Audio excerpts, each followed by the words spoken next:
¿Cómo les va? Estimados amigos, ¿cómo están? Bienvenidos a este encuentro de filosofía y teología. Para mí es un lindo momento, es una linda noche, porque yo crecí en la parroquia de Villa Luján, ahí donde yo estudiaba en la escuela parroquial Martín Fierro. Este doctor en teología y presbítero era el párroco de la parroquia, donde yo he crecido de niño, he hecho la primaria, y para mí es una alegría muy grande tenerlo aquí, vigoroso, juvenil y lleno de entusiasmo y de muchos conocimientos para brindarnos a nosotros. Así que, sin más preámbulos, voy a presentar a quien nos va a acompañar hoy. Él es el doctor presbítero Pablo María Pagano. ¿Qué tal, padre? ¿Cómo le va? ¿Qué tal, Jonathan? Qué buena introducción que has hecho.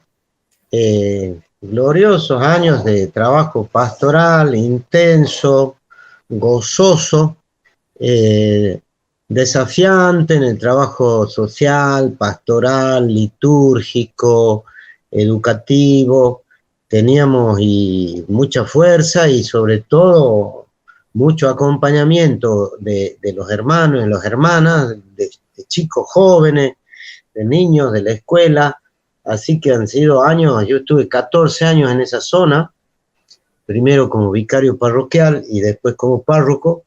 En toda esa zona llegaba hasta el barrio La Loma, y bueno, han sido años de muchísima actividad y a la vez de reflexión teológico-pastoral sobre todo. Exacto, padre. Vos sabés que yo recuerdo, bueno, vos sabés que yo he nacido en el seno de una familia metodista, Mm. evangélica.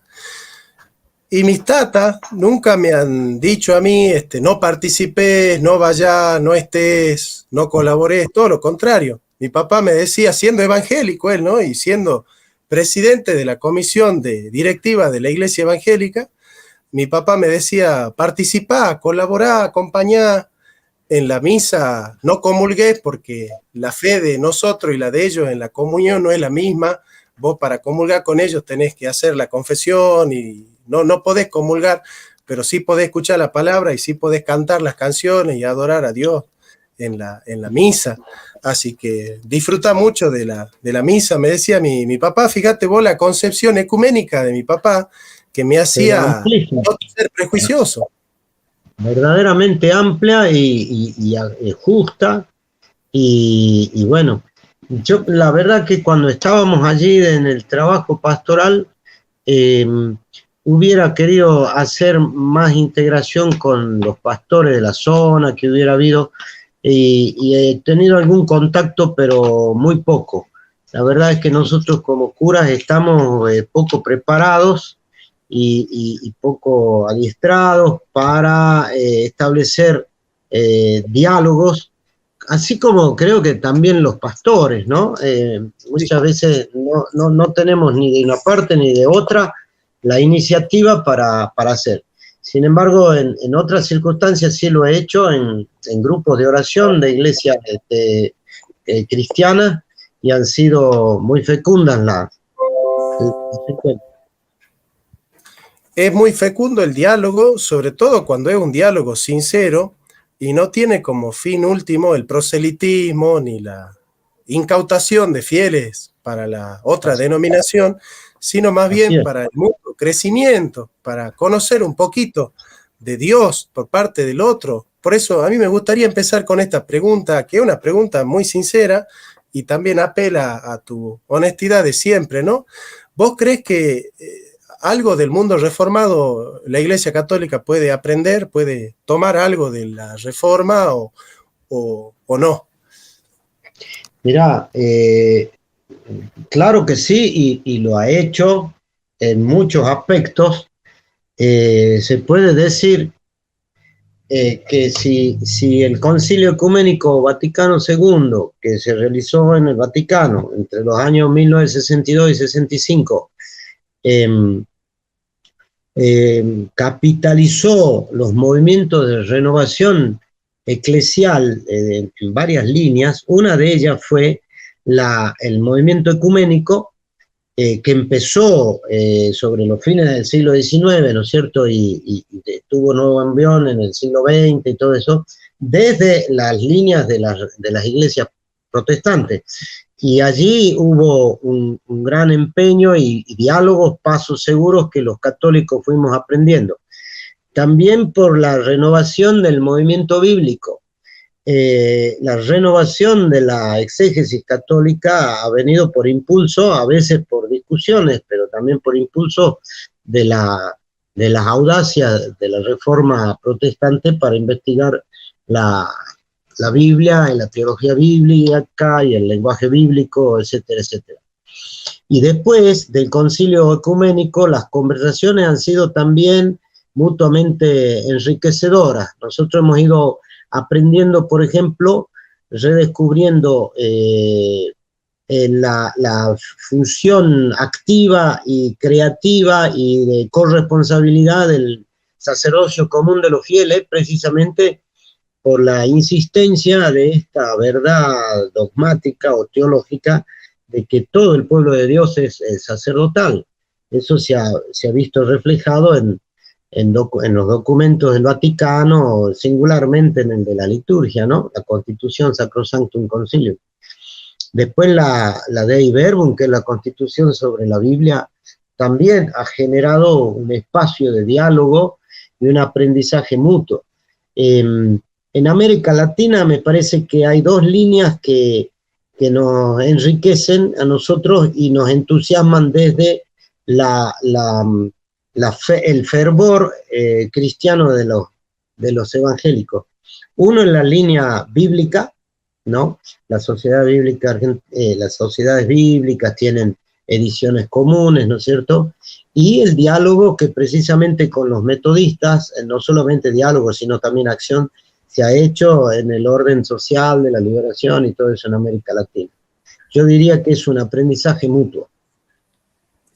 Qué bueno que haya ese mutuo reconocimiento. Nosotros, yo no hablo en nombre de la Reforma porque yo no soy nadie representativo, pero sí contemplo que la Reforma siempre está también ahí consultando a los padres de la Iglesia, a Tomás de Aquino, siempre está ahí al tanto de las encíclicas, de consultar los concilios, porque bueno, termina siendo un patrimonio común del cristianismo y es importante que todos podamos abrevar de esa fuente, ¿no? Que es la tradición, que son los concilios. El Concilio Vaticano II tuvo muchos veedores protestantes también, ¿no? Entre ellos claro Miguel Bonino, que fue un metodista. Sí, claro, su hijo estuvo por acá por Salta también en el Encuentro Internacional de Filosofía y Teología en el año 2015, ¿no? El hijo de Miguel Bonino. Néstor Miguel, ¿no? Que es presidente de la FAIA, de la Federación Argentina de Iglesias Evangélicas. Claro. Y fíjate vos que un trabajo muy importante ecuménico en los mejores niveles, diríamos, de los pasos del camino ecuménico, es la participación que la Iglesia ha empezado a tener en el Consejo Mundial de Iglesias, ¿no? No como miembro directo en el Consejo Mundial de Iglesias, pero sí en el grupo de Faith and Order, Fe y Constitución, en donde se dan las discusiones teológicas de los grupos bilaterales y multilaterales.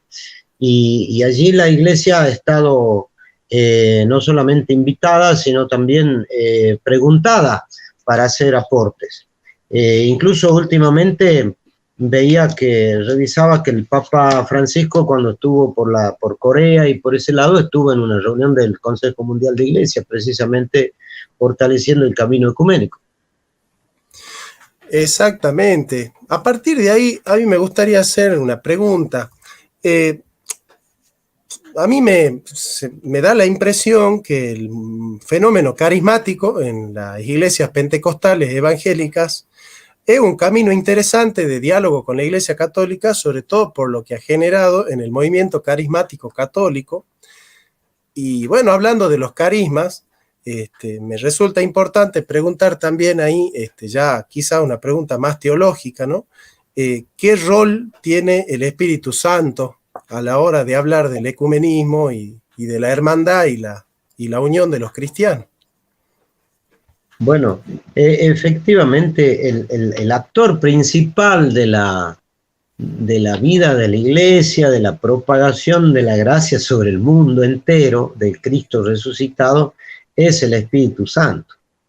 Y el instrumento encarnado, diríamos, históricamente, socialmente, de la acción del Espíritu Santo se llama la iglesia. Y cuando digo la iglesia, hablo no solo de la iglesia católica romana, sino de las iglesias creyentes en Cristo, que si nosotros nos reconocemos desgraciadamente separados en algunas cosas o no unidos, si uno levanta un poco la vista y se va hacia arriba, ¿no es cierto?, ve el movimiento de las iglesias cristianas confluyendo por impulso del Espíritu Santo al encuentro con el Señor Jesús, ¿no es cierto? Es la visión apocalíptica del Apocalipsis capítulo 22, versículo 17.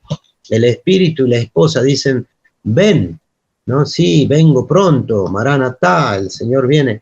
Todos caminamos hacia ese encuentro y en ese sentido es el Espíritu Santo el agente principal de la acción y de la vida de los cristianos en el mundo y a través de la historia y en las distintas culturas y países del mundo. Hay un fenómeno interesante en las redes sociales, padre, que es el tema de los apologistas. Hay muchos apologistas protestantes, apologistas católicos. A nosotros nos cuesta, dentro de los apologistas estos conocidos, encontrar gente que quiera establecer diálogos ecuménicos. Es como que ellos están muy, por decir así, ¿no?, en el espíritu de Trento, ese espíritu así medio contra reforma, medio así bien beligerante en contra de la reforma, y como que ellos no han aceptado el espíritu que instala el Concilio Vaticano II, ¿no?, que es un espíritu mucho más abierto al diálogo, mucho más abierto a la conciliación. Puede ser que en la Iglesia Católica hayan posturas así más a favor del ecumenismo y otras que son más beligerantes. Sí, yo creo que sí, es verdad que hay una visión preconciliar de defensa de la Iglesia, vos decís, apología quiere decir defensa de la identidad católica frente a una situación de presencia y de crecimiento de evangélicos, pentecostales, etcétera. Está entrando nuestro amigo Néstor seguramente allí en la visión. Hola Néstor, ¿estás? Saludo cordial para todos aquí desde la penumbra del patio de mi casa. Sí, sí. Esperamos que se vaya acomodando bien la red para no escucharte o verte entrecortado. El gusto de conocerte. ¿Me escuchan perfectamente ya? Ahora sí. Néstor. Sí. Te saludaba el padre Pagano. Un cordial, estimado hermano Pablo María, un honor también, Jonathan. Estamos aquí dispuestos a seguir compartiendo el conocimiento de las Escrituras y es un honor. Sí, a mí también, para mí una cosa extraordinaria en este tiempo de, por un lado, de descanso, pero quizá de variación de actividades, poder tener esta experiencia. El año pasado y el año anterior hemos hecho muchos encuentros así internacionales por estas vías digitales y ahora hacía unas 4 semanas que no tenía ningún encuentro, así que este es el primero en que volvemos a esta experiencia que me encanta. Qué bueno, padre. Le reitero la pregunta que te hice a Néstor para ver ahí qué puede opinar. Néstor, la pregunta que le hice yo al padre Pablo es ¿qué rol ocupa el Espíritu Santo a la hora de buscar la unidad de los cristianos y del diálogo ecuménico, viste? El rol del Espíritu de Dios, de acuerdo a lo que las Escrituras nos enseñan, es glorificar a Cristo. De hecho, una de las doctrinas más esenciales dentro de lo que es el planteamiento de la dogmática neumatológica es el hecho de que el Espíritu de Dios se subordina al Hijo. Y como el Espíritu de Dios busca glorificar al Hijo, ¿qué mayor gloria que la unidad lograda a través de los hermanos en Cristo? Puesto que el vínculo de la paz que Pablo menciona para referirse a la unidad de los cristianos depende de la acción del Espíritu de Dios. Así que el Espíritu de Dios sirve como una argamasa especial para la unidad de la iglesia, porque al final de cuentas, la unidad eclesial, la unidad de los hermanos en Cristo, es en sí mismo un canto de victoria a lo que es la glorificación del ministerio del Espíritu respecto al Hijo. El Hijo se glorifica en la unidad, y como la misión del Espíritu es glorificar al Hijo, qué mejor manera que hacerlo a través de fortalecer los vínculos de unión entre los hermanos que conocen la verdad de las Escrituras sin importar la denominación donde se encuentren. Ahí está. ¿Qué pensás vos, padre, al respecto? Sí, no, es muy hermoso, me gusta mucho lo que dijiste tú, Néstor, al principio, que el Espíritu se subordina, decimos entre comillas, pertenece al orden del movimiento trinitario, ¿no? El Padre, el Hijo, el Espíritu Santo, al Hijo, porque por ahí hay pretendidas experiencias del Espíritu Santo que si no están ligadas al Hijo, es decir, al Verbo encarnado, a Jesús de Nazaret, ¿no? Muerto y resucitado, pero verdadero hombre y verdadero Dios, ese espíritu puede quedar como un espíritu libre, ¿no? Que pierde, diríamos así, todas las fuerzas y la exigencia profética, liberadora, martirial y convivencial que Jesús ha venido a traer precisamente por su vida histórica y que se difunde en todos los tiempos y lugares a partir de la Pascua, precisamente en virtud del Espíritu Santo. Nadie puede decir Jesús es el Señor sin el Espíritu Santo, ¿no? 1 Corintios 12. Ni nadie puede decir anatema sea el Señor con el Espíritu. De modo que es cierto, el anclaje encarnacional del Verbo hecho carne, de Pascual, en Jesús es una, diríamos, un signo de la autenticidad de nuestra experiencia del Espíritu Santo. Cierto, ¿no? El Espíritu Santo da testimonio a nuestro espíritu de que somos hijos de Dios. Padre Pablo, yendo un poco más acá a Salta, ¿no?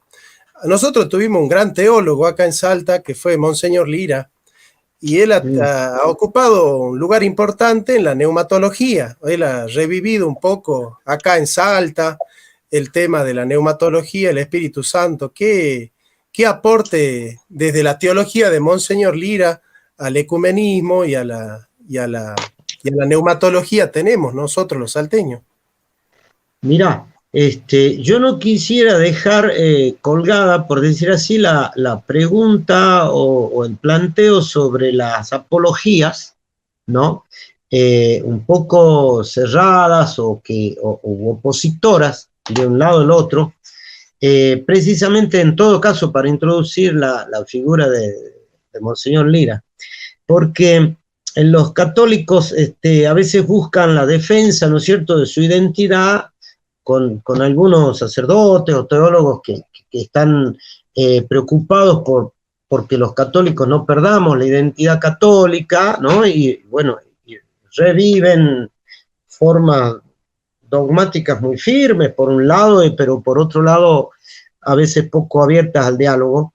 Pero también los católicos sentimos que los evangélicos o en las distintas denominaciones, no puedo decir, en su tarea misional, ¿no es cierto?, sienten la obligación de liberar a los católicos del paganismo y de llevarlos a la salvación.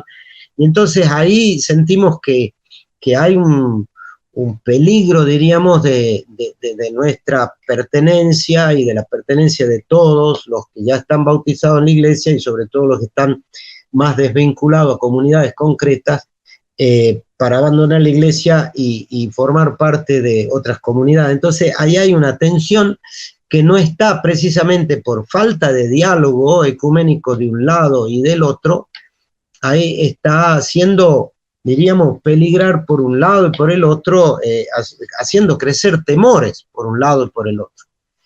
Y allí precisamente es donde Pedro Lira tuvo una iniciativa muy audaz, allá por los años 1984, 85, 86, cuando a partir de la experiencia madurada de conducción y orientación de la Renovación Carismática Católica en Salta, tomó contacto, por un lado, con el sacerdote católico padre Alfonso Navarro, ¿no es cierto?, misionero del Espíritu Santo mexicano, y a través de él con Carlos Ortiz, que era un pastor evangélico argentino, que estaba, creo que en Florida, y Bob Thomas, que yo no sé si era un metodista o en qué línea, y acordaron un proceso ecuménico acá en Salta que el obispo Blanchard aprobó, y con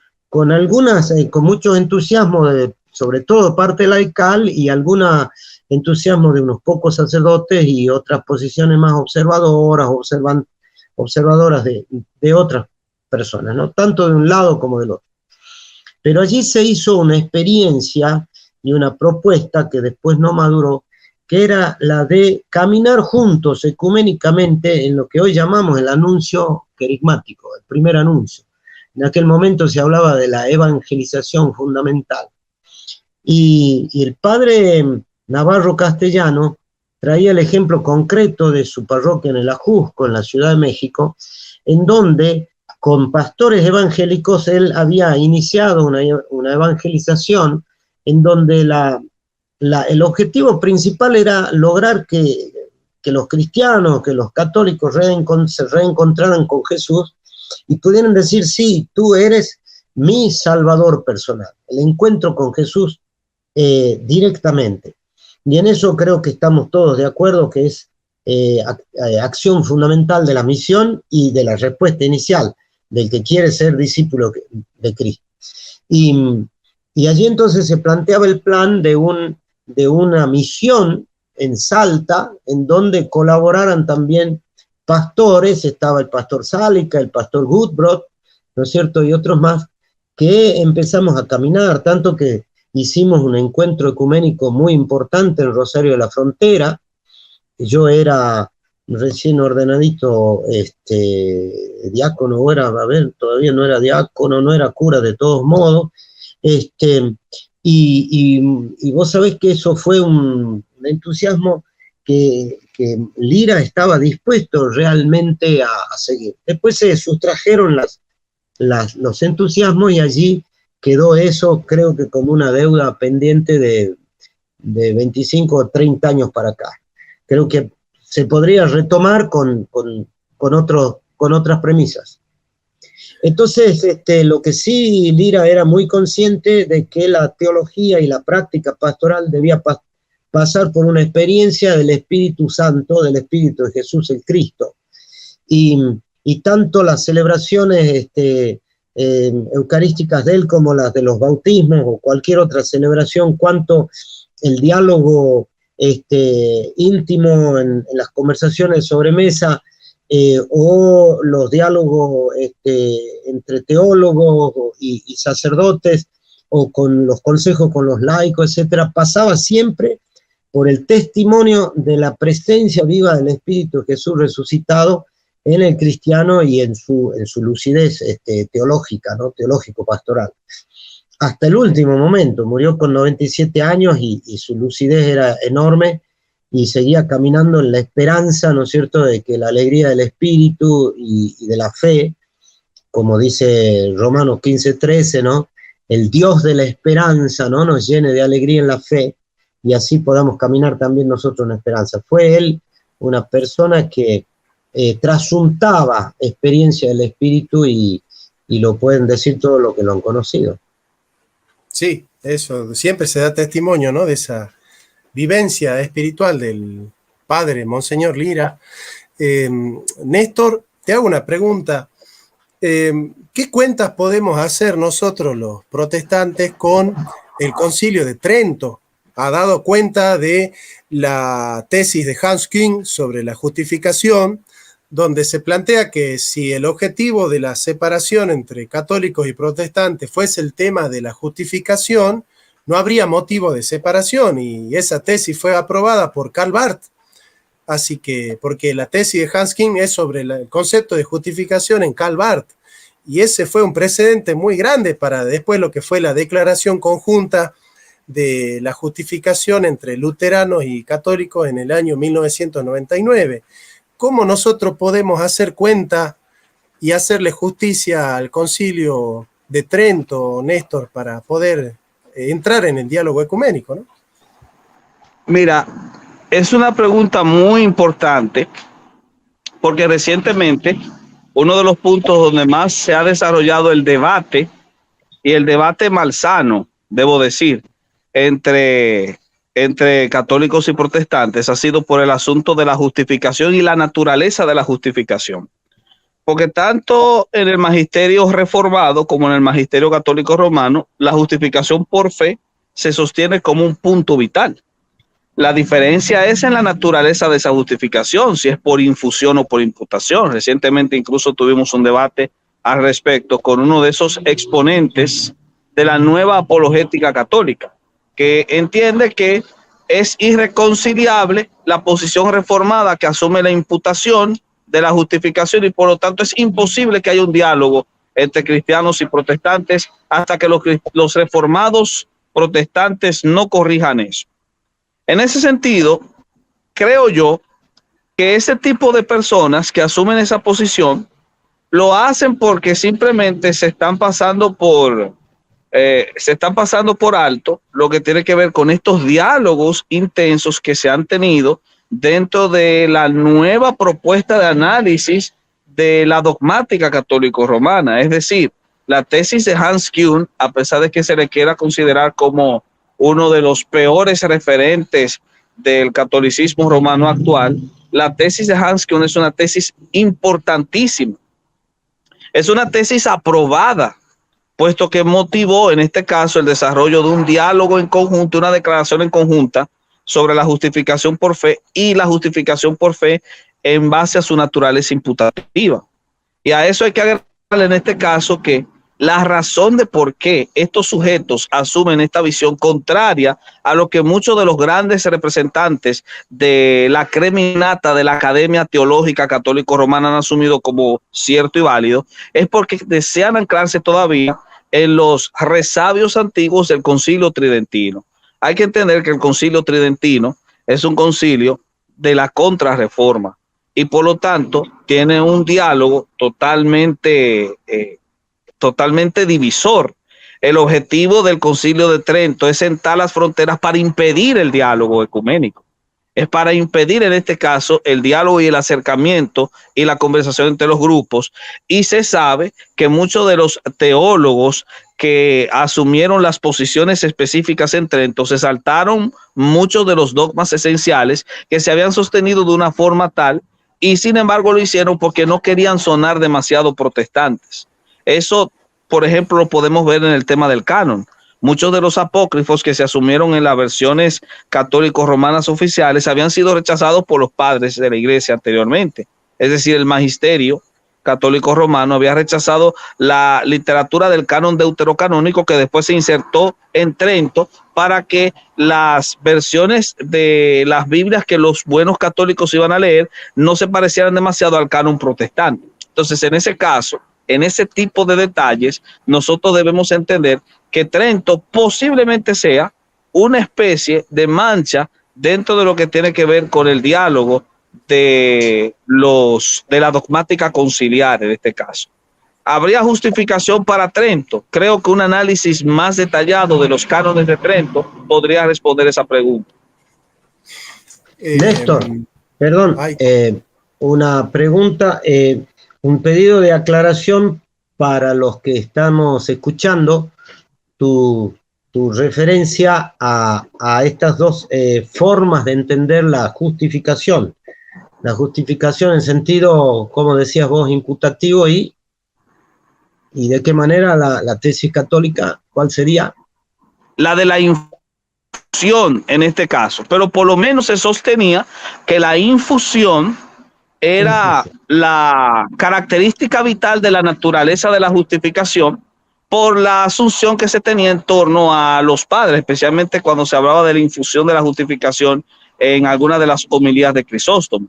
Pero creo que el problema de la diferencia entre ambos grupos ha sido por ignorancia por parte de unos y otros en torno a lo que cada uno de ellos entendía por el concepto. Por ejemplo, claro, cuando un buen apologista católico romano como Hugo ataca al discurso reformado protestante de la doctrina de la justificación por imputación, porque entiende que eso no es coherente con lo que los padres de la iglesia han enseñado durante mucho tiempo, él no ha considerado que los reformados han tenido un concepto de la infusión, de la justificación, donde la han encontrado en el dogma de la santificación, el concepto de la santificación. La santificación se convierte en la infusión que hace realidad la justificación estatutiva. El estado de justificación se hace válido, se hace real a través de la realidad de la santificación. Cuando somos justificados en estado, es decir, declarados justos, que eso sería la idea de la imputación, en ese mismo instante somos habilitados por el poder del Espíritu de Dios para, en este caso, comenzar a parecernos a Jesús, para comenzar a crecer en el carácter de Cristo. Ese carácter de Cristo, que es la santificación de los reformados, es lo que en los padres se podría entender por infusión de la justicia. Pero de que la justicia es imputada en este caso, no puede ser negado a la luz de los escritos bíblicos y de la realidad de la naturaleza externa de esa justicia. Además de que también en los padres nosotros encontramos la idea de la imputación de pecado. El pecado ha sido imputado al hombre. De hecho, no tiene sentido la doctrina del pecado original, que es una doctrina básica dentro del magisterio católico romano y del magisterio reformado. El pecado original es una realidad imputada. Fue Adán que pecó, pero nosotros tenemos la imputación de ese pecado y a partir de esa realidad nuestros caracteres se van degenerando hasta que nuestro pensamiento va de continuo solamente al mal. Y luego entonces viene la justicia de Dios, que es dada al individuo, es imputada al individuo porque el individuo no la poseía. La imputación de pecado presupone la imputación de la justicia y a partir de ahí viene la realidad de la infusión, que en el discurso reformado sería el diálogo de la santificación. Néstor, no, claro, eso es así, pero a mí me gustaría... Espero haberme dado a entender. Sí, claro, sí. La pregunta, padre, sería, ¿cómo podemos establecer una nueva mirada de Lutero y de su reforma a partir de una mirada ecuménica, ¿no? O sea, recuperar un poco también a Lutero de la estigmatización que se ha generado antes del Concilio Vaticano II de la imagen de Lutero, ¿no? Y esta idea del estrictesismo y esas cosas que nos han separado tanto. Yo pienso que, y lo estaba escuchando antes de esta reunión, al pastor luterano y a un profesor de la Gregoriana en aquella época en que se celebraban ya los 500 años de la Reforma, pastor luterano en Roma y un profesor de la Gregoriana, que junto a estos problemas teológicos que ha marcado con tanta fuerza Néstor, hay un contexto político, histórico, fuertemente religioso también, que ha dividido los espíritus. Evidentemente, cuando Lutero va por Roma y ve todo el tema de la famoso tema de las indulgencias y de toda la venta de todo aquello para poder construir también la gran basílica de San Pedro, etcétera, significa que hay una realidad eclesiástica, política muy importante que lleva a este germano, ¿no es cierto?, a agudizar su pena o su rabia o su disgusto y por lo tanto a seguir trabajando, ¿no es cierto?, una una forma de comprender la iglesia, la oración, el culto y todas estas verdades de la tradición de una manera, en una línea agustiniana, ¿no? que volvía de alguna manera a revivir no solamente lo bíblico, sino también una serie de certezas patrísticas. Con el tiempo en que nosotros, bueno, pues estamos dándonos cuenta desde el Concilio Ecuménico para acá, y esperamos también que las iglesias evangélicas estén reconociendo esa apertura, de modo que sean aperturas mutuas. Yo creo que estamos nosotros viendo que la urgencia de la unidad, aunque no se dé de la manera que nosotros nos imaginemos todavía, sea una promesa y una actitud mucho más positiva para adquirir en nuestro hábito de vivir cristiano que la de defender las posiciones. Yo en este momento, yo estoy frío acá, no se ve el movimiento de cámara, pero no sé si se me está escuchando. Yo sí los veo, sí los veo a los dos. La pregunta que te quiero hacer, Padre Pablo, al respecto es, quizá, y no es que no se tome como una afronta a la imagen de sacerdote, todo lo contrario, ¿no? Pero muchas veces el césaropapismo del protestantismo moderno, esa idea de que el rey era el que era la cabeza de la iglesia, ¿no? Enrique VIII y toda esa confusión del poder político y la religión, y el clericalismo también, que muchas veces ha sido un obstáculo para el acercamiento sincero y el diálogo ecuménico. En la visión eclesiológica, cuando la Iglesia Católica se convierte en iglesia imperial, cuando asume la herencia del Imperio Romano y se habla de Sacro Imperio Romano y todo eso, digamos, esa visión así jerárquica y clericalista de la cuestión cristiana. Recuerdo a Kierkegaard hablando de la cristiandad versus el cristianismo, ¿no? Y por ahí esa idea de que hay que recuperar el cristianismo y por ahí dejar de lado esa cristiandad que parecería que uno nace en cierto lugar y ya es cristiano por tener ciertas tradiciones o ciertos valores. ¿Cómo poder encontrarnos en la palabra de Dios sin necesidad de esas estructuras que son tan anquilosadas y que a veces a través del diálogo ecuménico se plantean ciertos lemas como, por ejemplo, volviendo a casa o ciertas figuras donde parecería que el objetivo del diálogo ecuménico es que los protestantes se arrepientan del pecado, más o menos, ¿no? ¿Cómo se puede revisar esa postura para una comprensión un poco más igualitaria, o sea, donde iglesia evangélica y católica son interpares y pueden dialogar de tú a tú sin necesidad de que haya una preeminencia, ¿no? Sí, yo pienso que es una actitud que vamos tomando todos poco a poco. Yo creo que hay que tomarla de una parte y de otra parte, porque yo creo que de alguna manera las exclusiones son mutuas, ¿no? De todos modos, el hecho de que desde el siglo IV, 313, el edicto de Nantes, el edicto de... se me fue la palabra. De Milán. El edicto de Milán, exactamente, Nantes, mirá, el edicto de Milán. En adelante, en que la religión cristiana empieza, no es simplemente la religión, la iglesia católica, como en el sentido que se puede entender del siglo XVI, del Concilio de Trento, post-medieval, o del siglo XIX, antes del Concilio Vaticano II. Es la única iglesia de Cristo, la iglesia única, la que está siendo incorporada al sistema político romano. No es la iglesia católica romana, es también la iglesia oriental.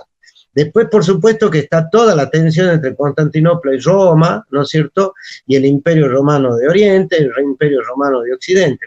De modo que la ruptura que se da en 1517 en adelante con Lutero tiene previa la ruptura del año 1054 allí con la Iglesia de Oriente y de Occidente, se da porque yo creo que el espíritu ha ido suscitando, por un lado, formas de establecer la iglesia y de solidificar la misión y de fecundar la cultura, ¿no?, político-social de los pueblos, y siempre ha habido, por supuesto, figuras proféticas que han ido diciendo por este lado no va, este connubio entre poder eclesiástico y poder político no camina, etcétera.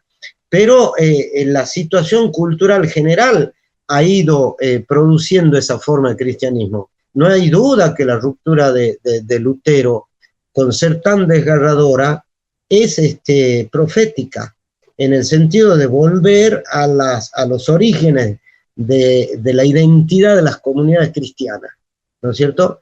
Pero yo no me imagino cómo hubiera sido si no hubiera sido el edicto de Milán. Es decir, podemos imaginarnos lo que han sido los 3 primeros siglos, con las persecuciones del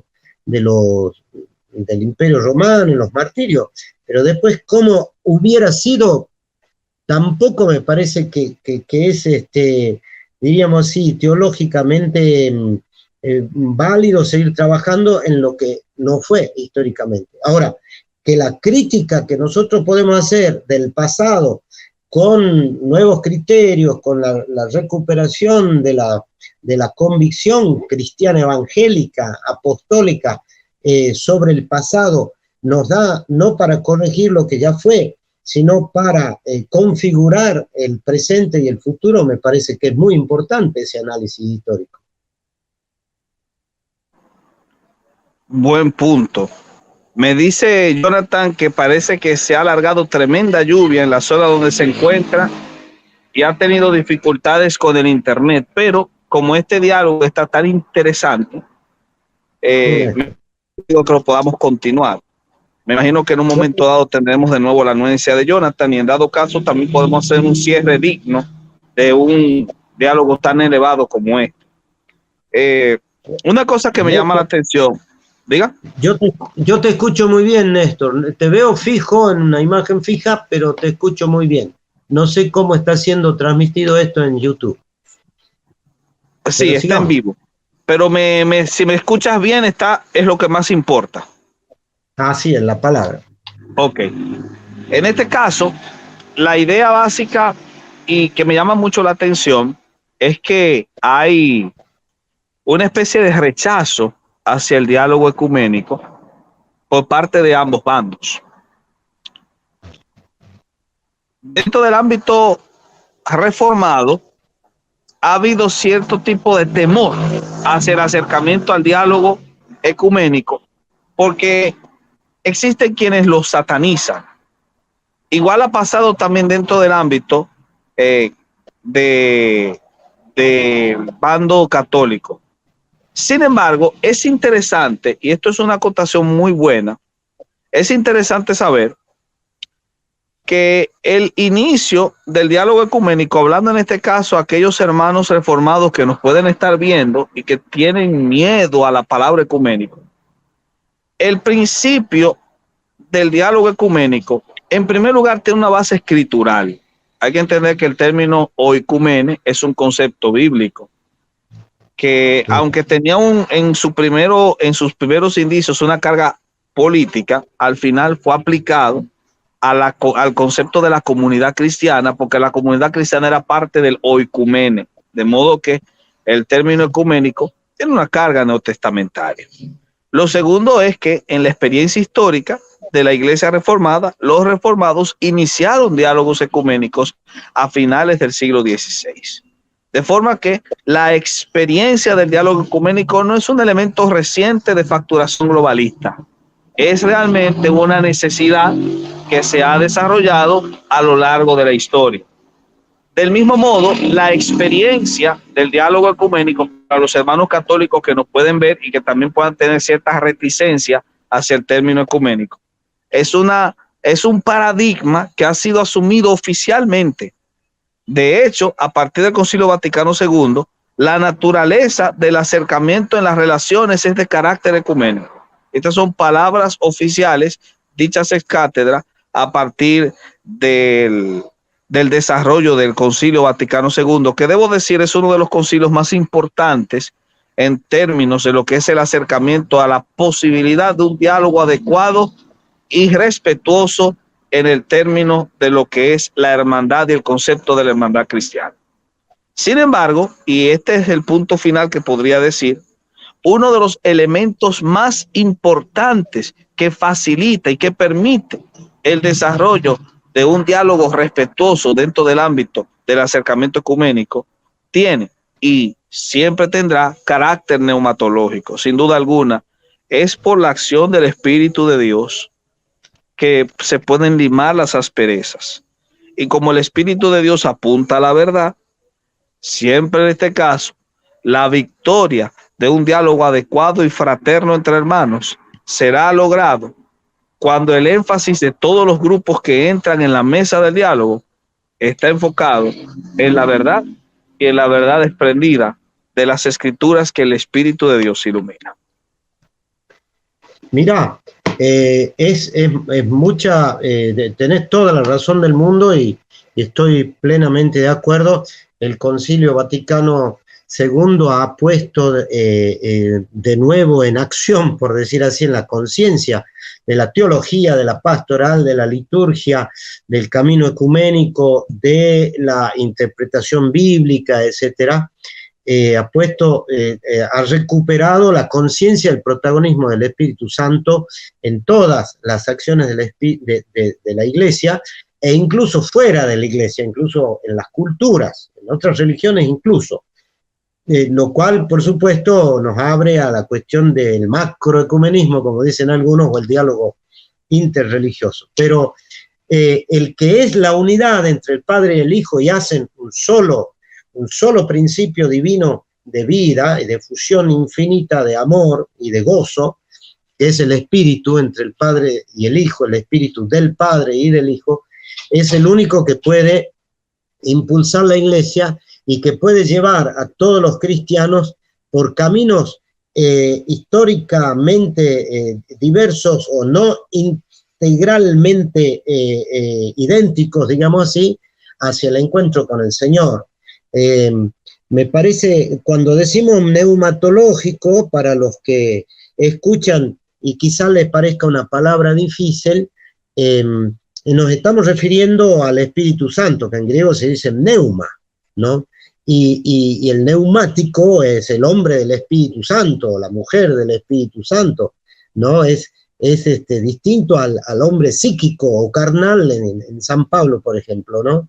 El que está con el criterio de Cristo resucitado y el criterio del Espíritu Santo. Solo teniendo esa experiencia del Espíritu y obedeciendo al Espíritu es cuando estas cosas se pueden comprender. Y decía Monseñor Lira, una iglesia no neumática es que tiene los neumáticos sin neuma, sin aire, no avanza para nada. Y nosotros volvemos a recuperar la teología neumatológica, o sea, del Espíritu Santo, siempre en unidad con la teología y la experiencia de Jesús. Una verdadera experiencia de la iglesia y teología de la iglesia es, por un lado, neumatológica, en el sentido de que creo en el Espíritu Santo, la Santa Iglesia Católica, pero también es cristológica, ¿no? De quien nos ha pedido que continuemos con su misión salvífica en el mundo, ¿no? Padre Pablo, acá me gustaría hacer una introducción de un comentario que me pareció bien interesante. Dice: creo que las ideas de Raúl Forné Betancourt y Raymond Panikkar y Rafael Bautista Segales son muy importantes para estos diálogos. ¿Qué pensás vos de la incorporación de la filosofía intercultural como método del diálogo entre católicos y protestantes? Y no solamente como método de ese diálogo, sino también para el replanteo de la teología en general. Lo que se plantea en esto, según lo que yo conozco, porque tampoco he leído mucho a Panikkar, aunque sí conozco y aprecio a Forné Betancourt, es decir, de qué manera los que piensan sobre las otras culturas y son cristianos, ¿no? Nos están preguntando cómo Dios se puede revelar también en otras culturas, qué carácter de revelación hay en las otras religiones y por lo tanto qué espacio de salvación hay en otras religiones que, no habiendo conocido a Jesús, o no teniendo el acceso que tenemos nosotros por el camino previo, diríamos, de la evangelización, tienen también y son aceptados en la salvación en la comunidad de los hombres con el único, eterno, infinito e inalcanzable Dios, ¿no?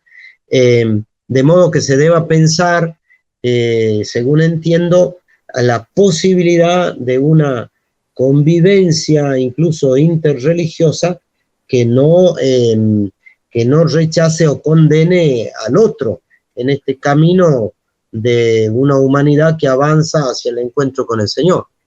Es lo que yo pienso, es decir, que hay una cuestión de un respeto muy importante hacia incluso las actitudes religiosas de otras culturas que nosotros debemos tener en cuenta, sobre todo cuando son altamente humanísticas, ¿no? y respetuosas de la convivencia, respetuosas de la madre tierra, etc. No sé si por ahí puede ir una respuesta. Sí, claro. Además, lo que dice Raúl Forné Betancourt en una entrevista que me ha concedido es que el objetivo del diálogo no es que uno deje de ser lo que es para convertirse en el otro, sino que entendiendo lo que es el otro, yo puedo ser mejor católico o puedo ser mejor evangélico porque he podido incorporar otra visión, otra manera de entender las cosas que me ayuda a vivir mejor mi cristianismo, mi catolicismo, mi protestantismo, digamos, ¿no? Yo pienso que eso es muy importante. Es un principio que está sostenido explícitamente en el decreto Unitatis Redintegratio del Concilio Vaticano II. El diálogo ecuménico, y en este sentido puede ser macroecuménico o interreligioso, no pide la renuncia de la propia identidad, sino el descubrir, por un lado, puntos de coincidencia mutuos y a la vez riquezas de otros que pueden a mí enriquecerme, una actitud muy clara en Francisco, en el Papa Francisco. No se puede, por ejemplo, constituir una buena pareja en el matrimonio, ¿no es cierto?, o la buena marcha de una familia, negando la identidad del otro. El verdadero diálogo implica la certeza sobre la propia identidad, la identidad del otro, y por lo tanto la renuncia a la pretensión de absorberlo en mí o ser absorbido por el otro. Claro, sería como la idea de reconocimiento de Hegel o recoger el rostro del otro, como diría Ismael Levinas, ¿no? Un judío tan importante para estos temas, ¿no? Del diálogo.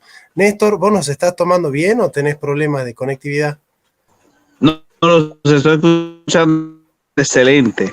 De hecho, yo podría agregar a un autor reformado dentro de esa apreciación. Podría agregar a un autor reformado dentro de esa apreciación, que es Olaf Pannenberg. Sí. Pannenberg es un autor importantísimo también, que por cierto participó, creo que fue uno de los únicos teólogos reformados que fue invitado al Concilio Vaticano II, si mal no recuerdo. Así que Pannenberg también es un referente importante a la par de Betancourt. Y yo animaría también a que se puedan los distintos miembros del público que nos están viendo, que puedan también acercarse a la obra de Pannenberg, puesto que Pannenberg también ha tratado mucho al respecto en un libro muy interesante que es el de Ética y Eclesiología. Así que les animamos a que lo puedan incluir en ese mismo tándem de autores a consultar. Qué bueno que traigas a Pannenberg, a Paul Tillich, a Dietrich Bonhoeffer, grandes teólogos de la eclesiología protestante que han dado un testimonio en un momento tan convulsionado, ¿no? También Karl Barth ha dado un testimonio muy grande del compromiso, ¿no? de la iglesia, pero sobre todo Bonhoeffer. con respecto a la Eucaristía, que es el centro de la misa, ¿no? Sí, padre. Sí, no, que es muy importante eso que tú, los autores que tú nombras, porque los diálogos que ellos han hecho y después el interés que hay entre los teólogos católicos por estudiar esos grandes dogmáticos reformados, luteranos de la generación anterior. Hoy en día no conozco bien cómo se están proyectando las grandes figuras, más bien sí la de los católicos. Es sumamente importante. Vos preguntabas en qué medida, diríamos, la tradición reformada ha impulsado, ha animado a la teología católica. Y es verdad que estas dogmáticas son muy importantes para la reflexión sistemática católica y viceversa también, ¿no? Porque el descubrimiento ya exegético de la función de la Iglesia en la aceptación de la Escritura, etcétera, y la presencia del Espíritu en la conducción de la Iglesia y todo eso, que han sido afirmaciones muy, muy, muy firmes del catolicismo, han ido acercando también a los evangélicos para una comprensión menos literalista, por ejemplo, de la palabra de Dios. Y de la misma manera que los modelos y las figuras martiriales de la liberación en América Latina, el jugarse evangélicamente por los pobres, por la justicia, que han llevado adelante de modo tan ejemplar obispos y teólogos católicos y laicos hasta el martirio, es también un enriquecimiento que ha tomado la otra parte, diríamos así, ¿no? Hay una pregunta acá que no sé si tiene sentido, ¿no? Pero yo creo que sí tiene, ¿no? En particular parece que va destinada a vos, padre, y es de una católica mexicana, Yesenia Castillo. Dice, ¿de qué nos tenemos que arrepentir los católicos? Dice, ¿no? Mira vos. Bueno, yo creo que nos tenemos que arrepentir de una, hoy en día, si no arrepentir, al menos cambiar, renovar, flexibilizar, de una noción de la exclusividad, de que la verdad evangélica está solo en la Iglesia Católica y que los otros cristianos no tienen, diríamos, salvación, como viceversa ocurre, ¿no? Y yo pienso que nos tenemos que arrepentir de tener una concepción de nuestro catolicismo a veces demasiado estrecha o demasiado o poco comprometida con la realidad de la libertad, de la justicia en Jesús, el profeta y el Salvador. Y tenemos quizás que arrepentirnos de ciertos miedos que nosotros los mismos sacerdotes a veces no estamos preparados para liberar a los hermanos y hermanas en las comunidades. Tenemos que hacer un camino de humildad y de acercamiento a los demás. Pero lo mismo que para mí es una... Para nosotros también. Sí, yo no comprendo ninguna, diríamos, no sé si llamarle acusación o reclamo hacia una iglesia o hacia la otra que no autoimplique lo mismo que yo critico y me ponga a mí en cuestión a ver cómo estoy yo en aquello que estoy criticando, ¿no? Claro, el exclusivismo de los dos lados siempre ha sido muy dañino, pero bueno, yo creo que también no hay que hacer anacronismo y hay que entender por ahí los momentos de la historia, las situaciones que quizá en ese momento eran difíciles y por ahí nosotros ahora calentitos tomando un café, pedimos una cosa a la iglesia que quizá en ese momento era más difícil de entender, ¿no? Sí, ni más ni menos, eso se da para un montón de cuestiones que ponen, diríamos, a nosotros en años o siglos posteriores por la reflexión, por el avance, diríamos, de nuestra racionalidad y a la vez el impulso del Espíritu Santo. El Señor ha dicho, tengo muchas otras cosas para revelarles, pero no podéis con eso ahora, el Espíritu Santo los llevará a la verdad completa. Eso hace que la verdad se vaya descubriendo también en la temporalidad, ¿no? de Heidegger, ¿no? El filósofo, y por lo tanto no podemos sin más ni más juzgar o condenar posiciones anteriores desde nuestra posición, pero sí comprenderlas, ¿no es cierto?, para no repetirlas y para hacerlas mejor que aquello que criticamos. Eso. Y sí, sobre todo de ciertas formas teológicas que rascan donde no pica, ¿no? Ahí es, para hablar de las necesidades del pueblo también, porque la teología tiene los pies sobre la tierra, ¿no? O sea, evangelizar la cultura e inculturizar el evangelio. Néstor, con respecto al sacramento, ¿no? Que son un tema que nos ha dividido mucho, el tema de los sacramentos, si son 7, si son 2, si son 4, cómo interpretar la Eucaristía.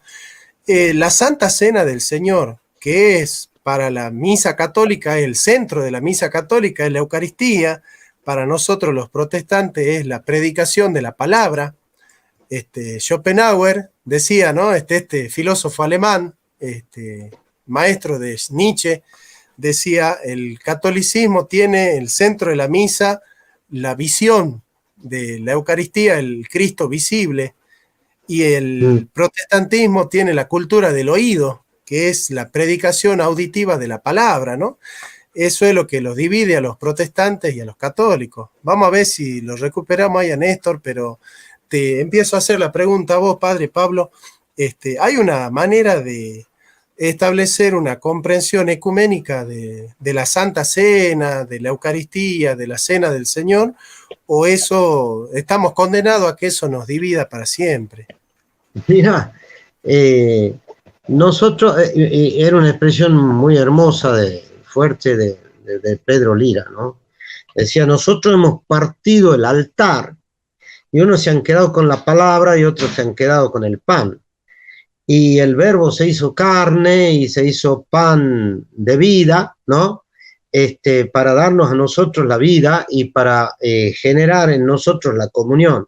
De modo que, y esto es una insistencia muy importante del Concilio Vaticano, recuperando la vieja tradición patrística, pero también la neotestamentaria, de que palabra y sacramento van juntos, es imposible separarlo.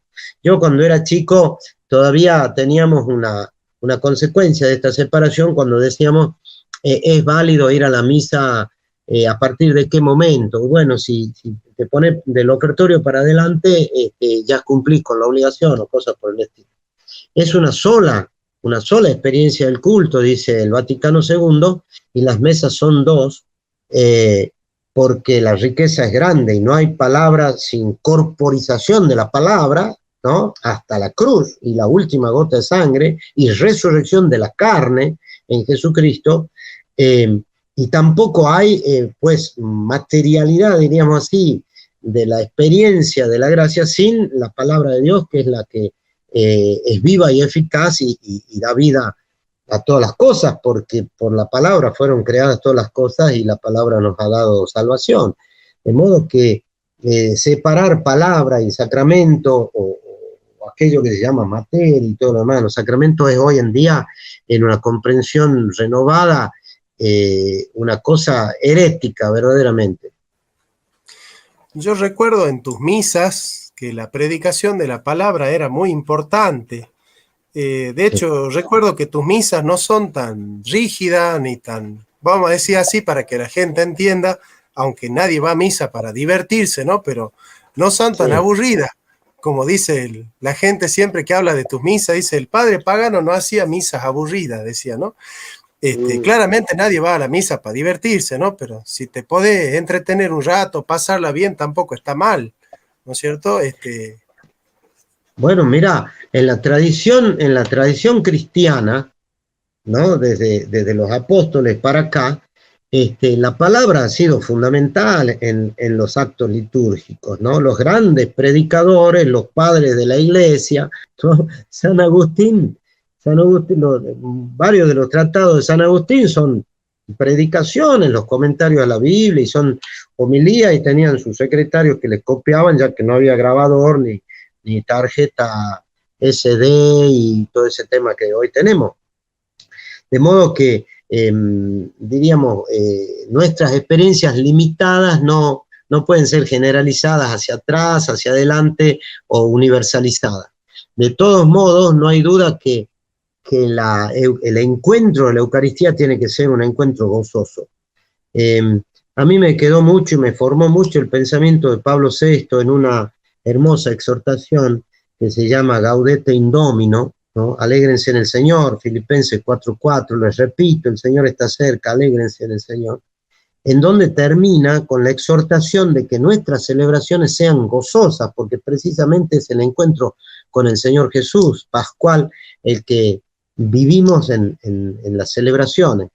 Y esa es una convicción que, por un lado, quizá temperamentalmente, pero por otro lado, por convicción racional, diríamos así, y cordial, tengo yo, de modo que ni yo me aburra, ni que la gente se aburra, sino que al contrario, por amor comunicacional, comunicativo, todos podamos experimentar de alguna manera que el Señor está presente ahí, ¿no? Tanto en los gestos como en las acciones simbólicas y en las palabras explícitas. Dentro de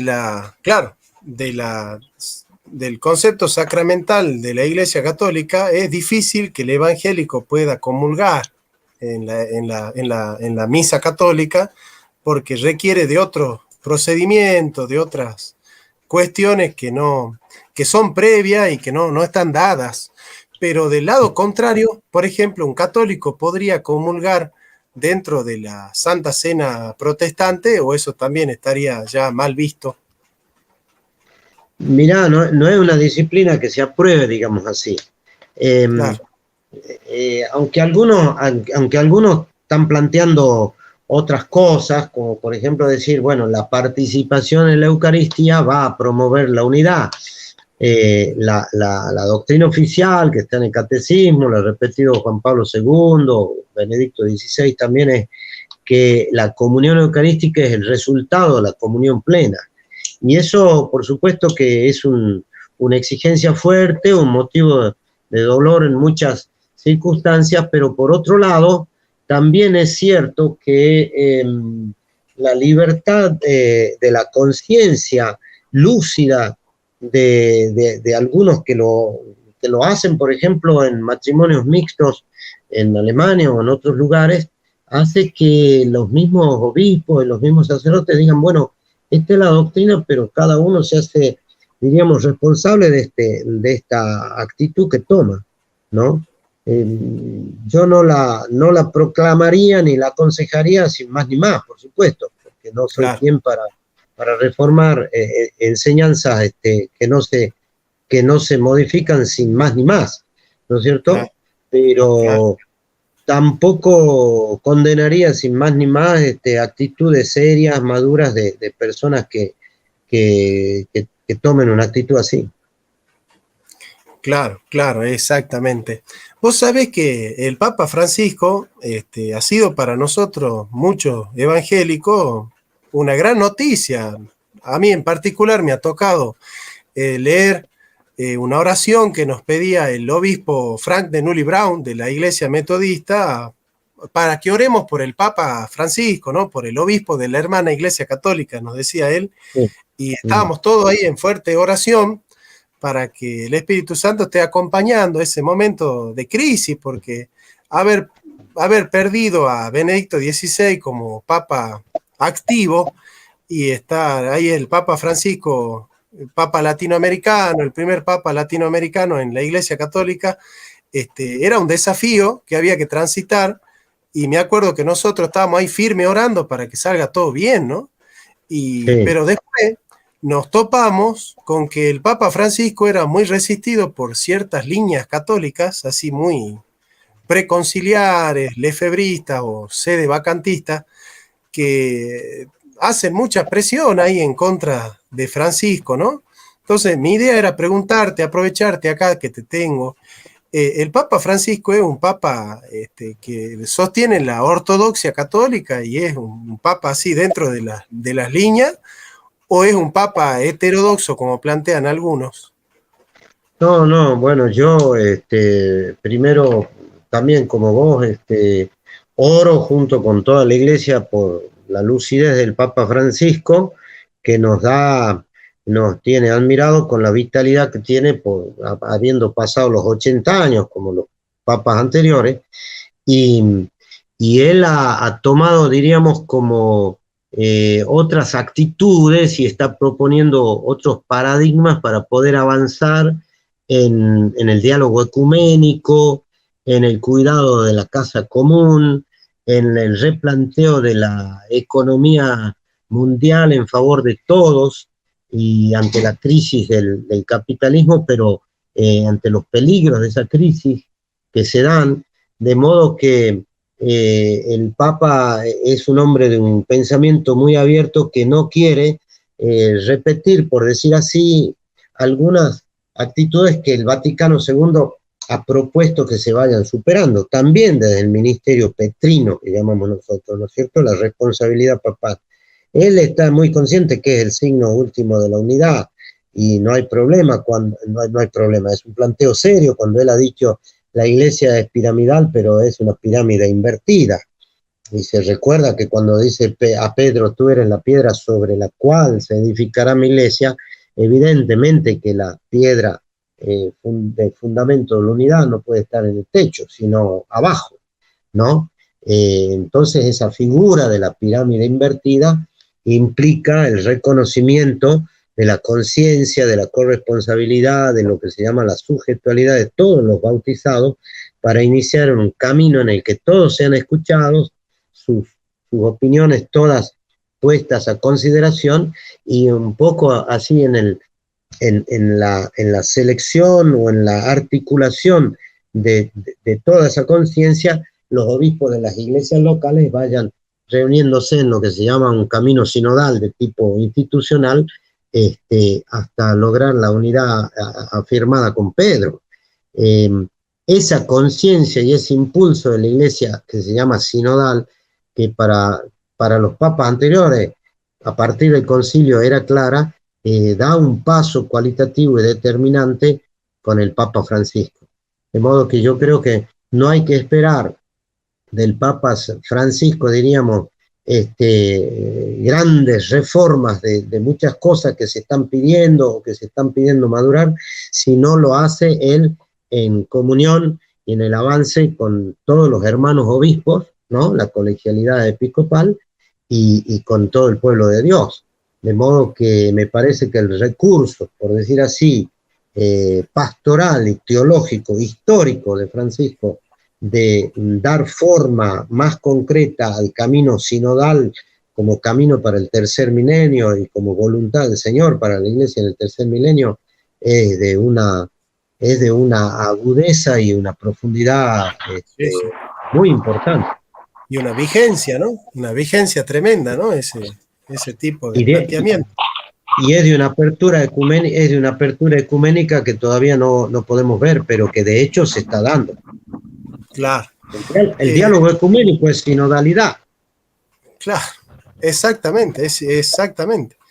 Néstor, ahora que te tenemos ahí, ¿cómo superar? Eso es un pensamiento mío, ¿no? O sea, el diálogo ecuménico es difícil cuando no hay teologías.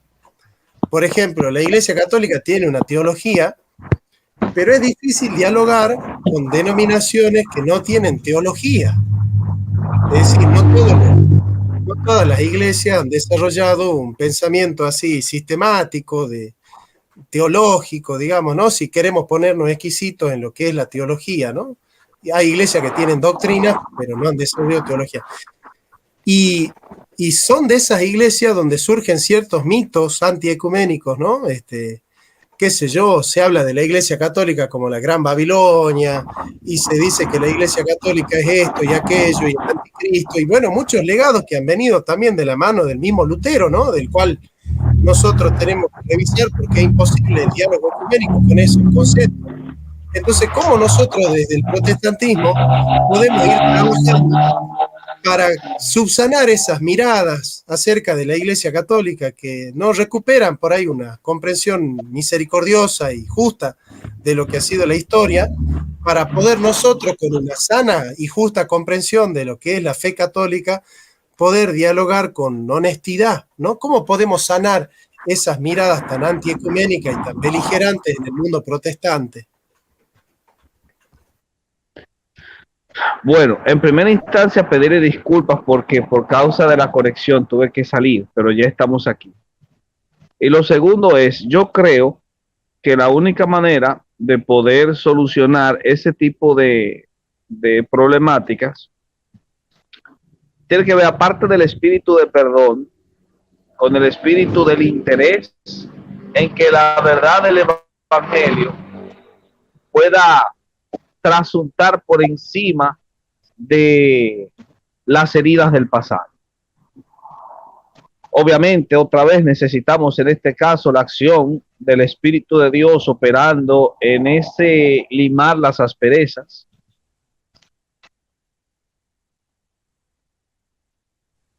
Concreto que al mismo tiempo haya sido evaluado y conversado podría subsanar muchas de esas diferencias. Sorprendentemente, las iglesias que tienen un corpus doctrinal más definido son las que más se insertan a un diálogo ecuménico, mientras que las que tienen un cuerpo doctrinal menos definido son las que más le temen al diálogo ecuménico. Por ende, si nosotros tenemos un concepto adecuado de lo que creemos, es posible que podamos asumir esa máxima, que por cierto es una máxima reformada, puesto que quien la acuñó fue Philip Melanchthon, de que si estamos conscientes de cuáles son las doctrinas esenciales, podemos siempre diferir de lo periférico. El término que Melanchthon utilizó para hablar de la periferia fue adiáfora. Todo lo que es adiáfora es irrelevante, puesto que la adiáfora solo nos describe como cristianos, pero no nos define. Lo que define al cristianismo es la esencialidad de las doctrinas básicas sobre las cuales reposa su fe. Si nosotros podemos lograr entender que esa esencialidad está presente en cada uno de los credos denominacionales, es posible que podamos desarrollar una concepción de unidad mucho más acabada. Y esa concepción de unidad mucho más acabada nos permite también incluso subsanar los errores del pasado. Qué bueno, ¿no? Muchas gracias por lo que dices, porque eso nos lleva a la conciencia de que todos tenemos el mismo bautismo y de que nos unimos en la misma profesión de fe, incluso, ¿no? Por decir, la de fe de los evangelios, del Nuevo Testamento y del credo niceno-constantinopolitano, que se llama, ¿no? En donde el esfuerzo de los padres de la iglesia y de los maestros ha sido ir trabajando precisamente las certezas apostólicas sobre la humanidad y la divinidad de Jesús, la unidad trinitaria y la divinidad del Espíritu Santo, ¿no? Yo quisiera compartir, no sé en qué momento de la charla estamos respecto del final, pero compartir esto de la oración por la unidad de los cristianos, que es el alma del camino ecuménico, por un lado, y porque estamos precisamente en la semana de unidad de los cristianos, que termina el 25 de enero por la conversión de San Pablo, ¿no? Ese es el punto 1 que hay que conservar siempre en la invocación del Espíritu y en la obediencia al Espíritu, en la oración, y eso se llama la epíclesis, como hemos conversado con Jonathan en otros lados, la invocación al Espíritu, pero la obediencia también a sus impulsos. Coincidir también en la búsqueda de la lucha por la justicia, la libertad verdadera, la escucha del grito de la tierra y el grito de los pobres, como insiste Francisco, haciéndose eco de un trabajo y de una experiencia, ¿no es cierto?, social, sobre todo latinoamericana, pero también mundial, del clamor del espíritu en los pueblos y de la naturaleza, estar unidos en esa lucha ecuménica y en aquello que reconoció también muy bien Juan Pablo II, preparando el jubileo del año 2000, de lo que se llama el ecumenismo de los mártires, ¿no? Que hemos reconocido siempre quienes han muerto por la fe en Jesús, sean las circunstancias tan distintas o valorables de distintas maneras.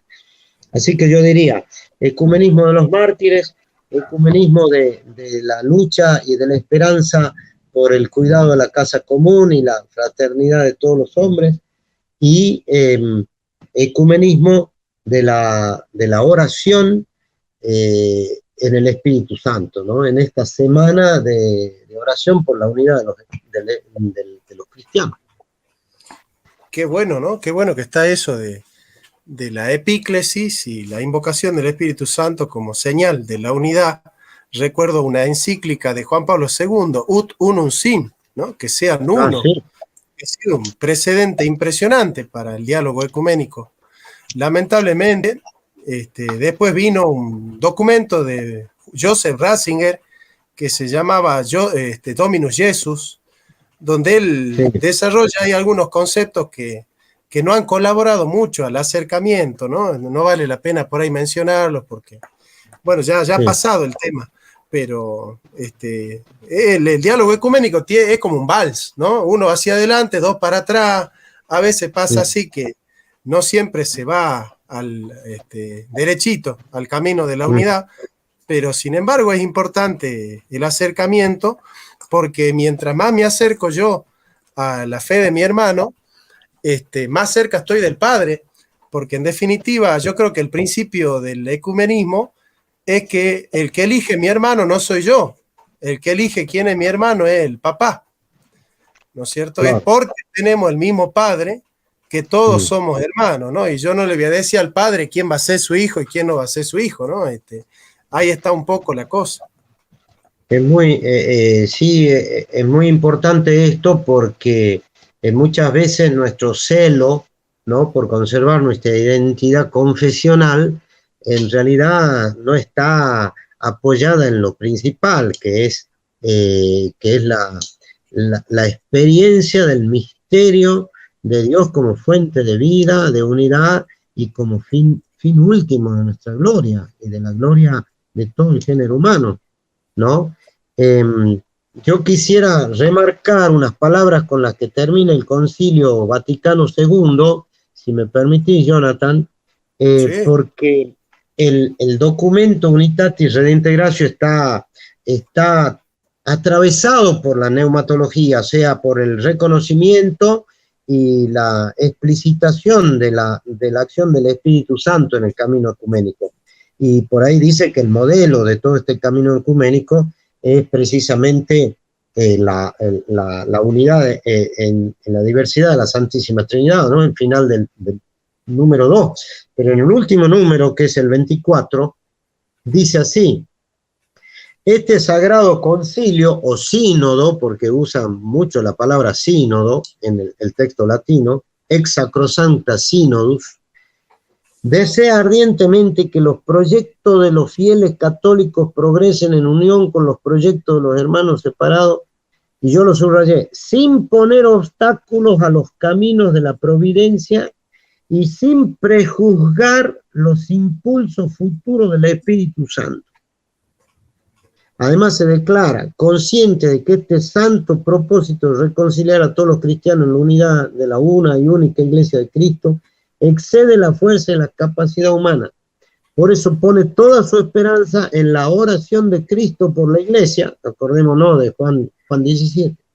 Por eso pone, en el amor del Padre para con nosotros y en la virtud del Espíritu Santo. Y cita Romanos 5:5. Y la esperanza no quedará defraudada, pues el amor de Dios ha sido derramado en nuestros corazones por la virtud del Espíritu Santo que nos ha sido dado. Así termina el decreto sobre la unidad de los cristianos. Entonces, no pongamos reparo nosotros ni le digamos a Dios y al Espíritu Santo qué es lo que va a pasar.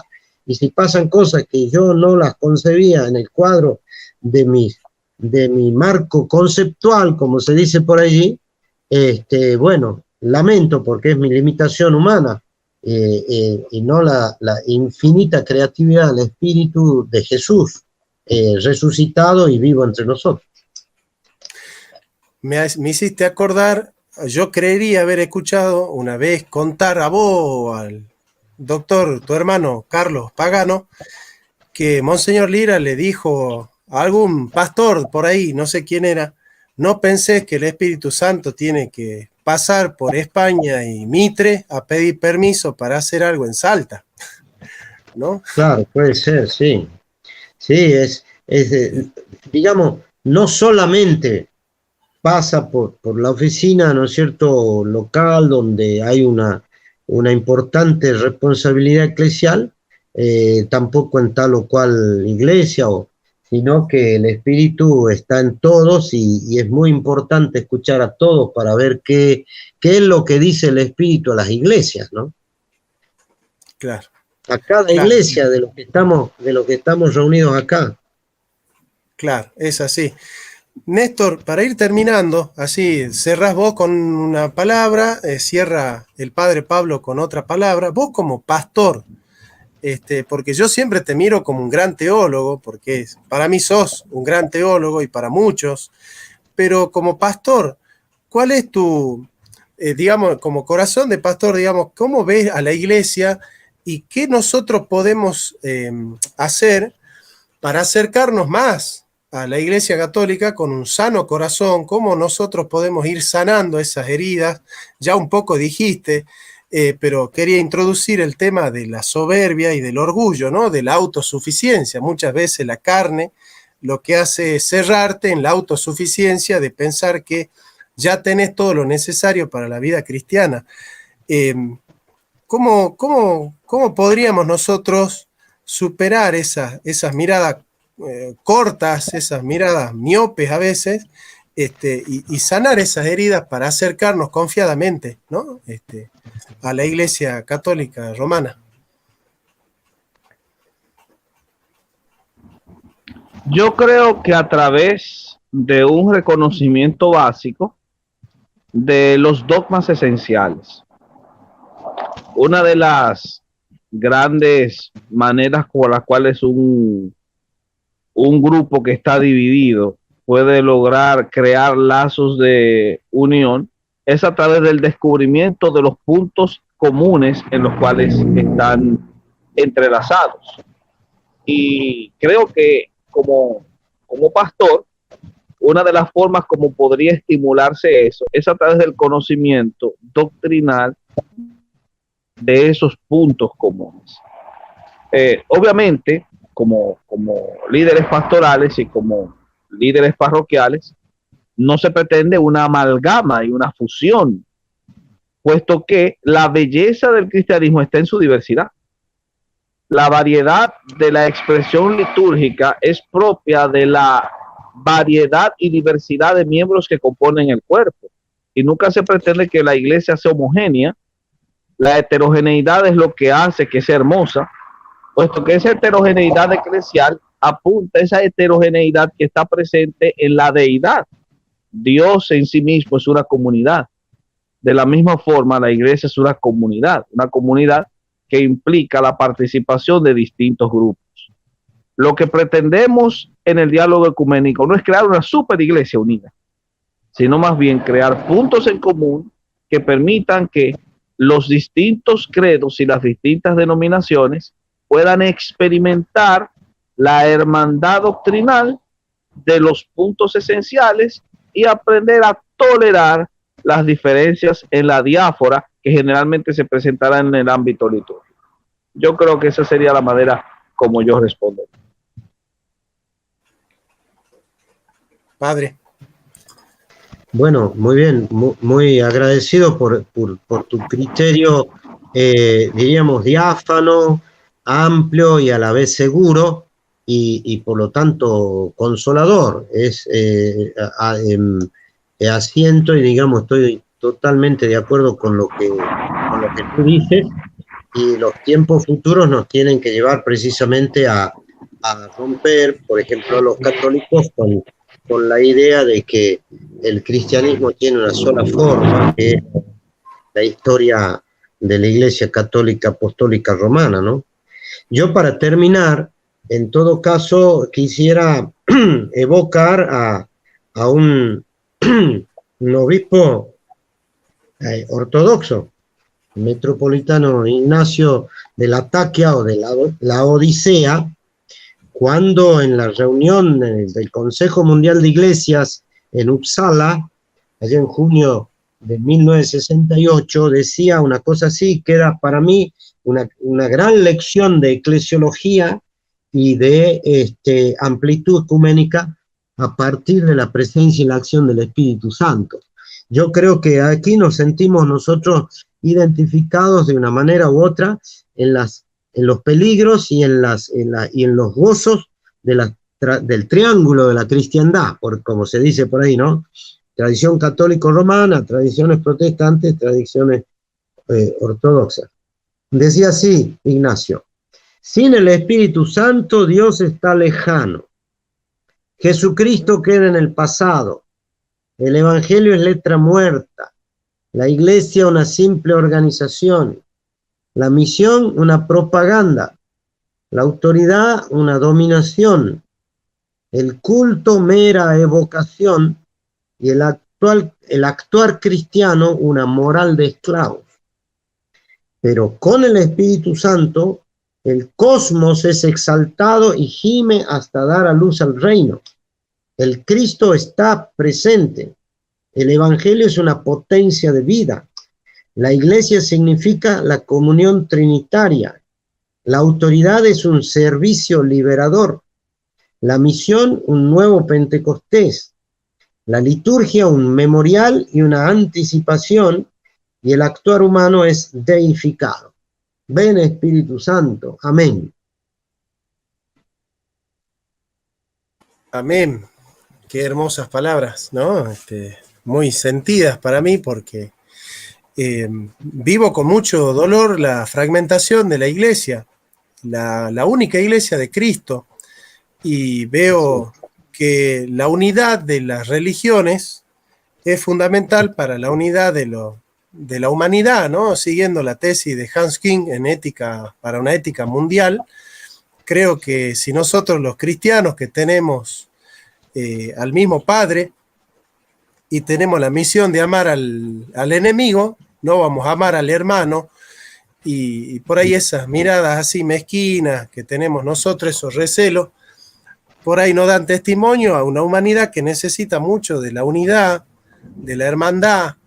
Por ahí escuchaba a un filósofo decir que el monoteísmo es el fundamento del imperialismo, y en realidad yo pienso que es al revés, porque si todos tenemos el mismo Padre, entonces todos somos hermanos. Entonces el fundamento de la unidad y de la hermandad del mundo tiene que ver con el monoteísmo, con la idea de que tenemos un mismo Padre, ¿no? Y esa es la fortaleza que tenemos nosotros los cristianos. Claro, lo que pasa es que hay un monoteísmo y hay otro monoteísmo, porque el monoteísmo bíblico cristiano no es un monoteísmo sólido, diríamos así, claro. Es trinitario, y es cierto, sí. Lo he trabajado también en IMSS-CONGAR, lo ha mostrado, que muchas monarquías absolutas y configuraciones culturales se han dado en base a un único Dios, ¿no? Pero no descubriendo un verdadero Dios trinitario. Claro, claro. Es un punto muy bueno. De hecho, yo puedo agregar dos cosas. Primero, que el monoteísmo trinitario apela más al concepto de comunidad y de la dependencia de la comunidad y del valor de cada miembro dentro de la comunidad en igualdad de condiciones, que es muy práctico y muy propio de las democracias representativas.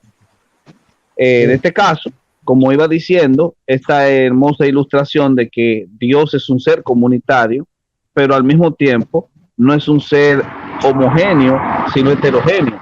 La heterogeneidad está en las hipóstasis, el Padre, el Hijo y el Espíritu Santo. El Padre no es el Hijo no es el Espíritu, pero el Padre es Dios, el Hijo es Dios, el Espíritu es Dios, y en esa heterogeneidad se construye una homogeneidad final y definitiva, que es el monoteísmo compuesto, que es lo que apunta a la doctrina trinitaria. Y eso mismo lo podemos replicar si la iglesia es un reflejo de la imagen de Dios. Asimismo nosotros podemos ver esta composición heterogénea dentro de una unidad homogénea. Que en este caso el católico no es el reformado no es el evangélico, pero el católico es iglesia, el reformado es iglesia, el evangélico es iglesia, y en esa unidad se construye el reflejo vivo de la imagen de Dios, que es la iglesia como tal. Ese sería el primer punto.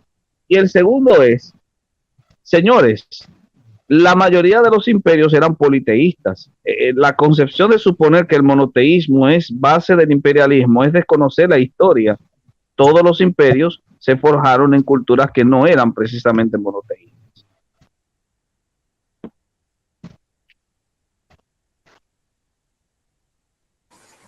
Bueno, excelente. Me quedé aplaudiendo lo que decía Néstor por la visión trinitaria que nos ayuda a entender el ecumenismo. Perfecto. Bueno, estimado padre Pablo, gracias por estar, gracias por tus palabras, porque transmitís una pasión por Cristo y transmitís con tus palabras y con tus gestos el sosiego y lo que es la paz del Espíritu Santo, así que nosotros estamos muy contentos de tenerte aquí con nosotros. Pero yo agradezco mucho la invitación, ha sido una experiencia interesante, algo tuvimos en canal de televisión ya anticipando esto y bueno, por supuesto que sigue siendo, fíjate vos que estamos en contacto con la articulación continental de las comunidades eclesiales de base y estamos precisamente nosotros buscando la realización ecuménica de esta experiencia de base de iglesia, que también tiene fundamento trinitario y que surge desde el Espíritu Santo que sopla donde quiere y desde abajo, diremos así, ¿no? Como el fuego que calienta desde abajo. De modo que este contacto y este camino que viene a ser un momento interesante de nuestra amistad ya de varios años en la teología, en el encuentro acá en nuestra ciudad de Salta, es una oportunidad para abrir otros contactos y otros encuentros. Muchas gracias.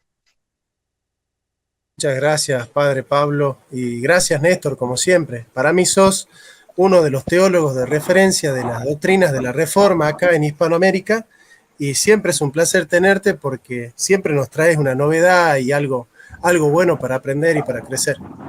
Gracias. Muchas gracias también a ustedes por la invitación, mi hermano Jonathan, como siempre, un excelente canal. Mi querido hermano Pablo María, con esa paciencia y ese amor cristiano que es un reflejo de una persona en quien el Espíritu de Dios ha hecho cambios, en quien ha nacido Cristo.